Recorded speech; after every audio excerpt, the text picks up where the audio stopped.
Profesor Dr. Engineering Haji Baharudin Yusuf Habibie atau yang kita kenal dengan sebutan B.J. Habibie merupakan Presiden ketiga Republik Indonesia. Habibie dikenal sebagai seorang profesor dan ilmuwan dalam teknologi aviasi internasional yang berlatar belakang teknorat. Walau hanya 17 bulan menjabat, beliau berhasil melatar belakangi kebebasan pers di Indonesia. Terdapat nilai-nilai berakhlak dari sosok Presiden B.J. Habibie adalah sebagai berikut.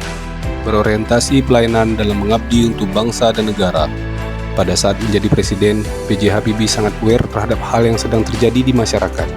Ia paham betul bahwa masyarakat menginginkan adanya reformasi, perubahan yang mengarah pada perbaikan. Masyarakat ingin pemerintah memberikan kebebasan dalam berpendapat, mendengarkan aspirasi, sekaligus memperkuat partisipasi masyarakat dalam pemerintahan.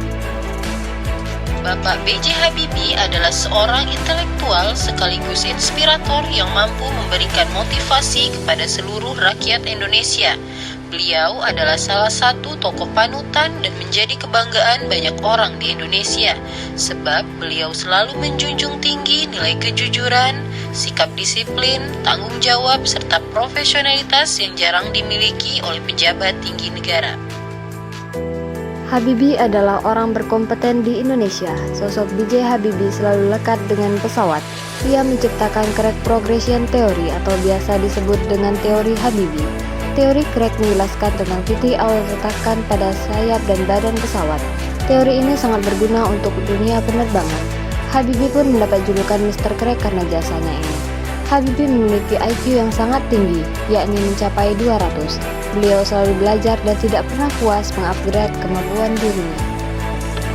Yayasan The Habibie Center merupakan salah satu kepedulian B.J. Habibie dalam menjaga keharmonisan bangsa dengan menjunjung tinggi hak asasi manusia sesuai visi dan misi, dengan landasan yang membentuk kesatuan yang terintegrasi, harmonis, dinamis, dan progresif. Selain itu, upaya beliau ialah membangun lingkungan yang kondusif sehingga timbul kekompakan dan kerjasama yang baik dalam meningkatkan kinerja persatuan dan kesatuan. Hal ini dibuktikan dengan syiar beliau bahwa persatuan dan kesatuan bangsa adalah kunci yang utama. Loyal. Pada 29 Maret 1978, bertepat di Istana Negara, Presiden Soeharto menunjuk B.J. Habibie sebagai Menteri Riset dan Teknologi bergabung dengan Kabinet Pembangunan kedua. Kala itu, Habibie adalah ahli pesawat terbang yang baru kembali dari Jerman. Tawaran dari pemerintah Jerman untuk menjadi warga negara Jerman ditolak Habibie demi membangun Indonesia, dan pulang kampung menjadi pilihannya.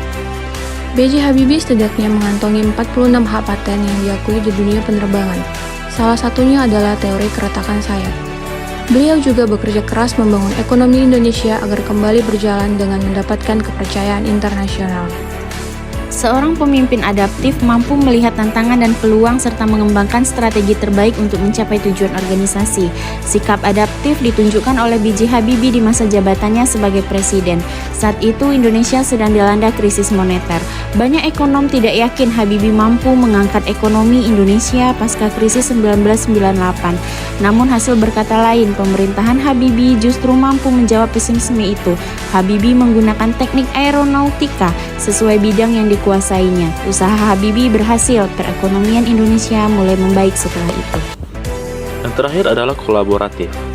Pada masa ia menjabat sebagai Presiden Republik Indonesia, meskipun dalam waktu yang singkat, ia sempat menerima kunjungan Menlu Rusia pada bulan Maret 1999 di Jakarta. Dalam kunjungan Menlu Rusia tersebut, ditandatangani persetujuan perdagangan, persetujuan kerjasama teknik dan ekonomi, dan persetujuan penghindaran pajak berganda. Bentuk kerjasama inilah yang merupakan nilai kolaboratif dari seorang B.J. Habibie. Demikian aktualisasi dari nilai-nilai berakhlak yang terdapat dalam sosok B.J. Habibie.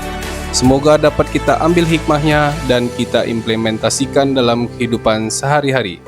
Terima kasih telah menyaksikan. Wassalamualaikum warahmatullahi wabarakatuh.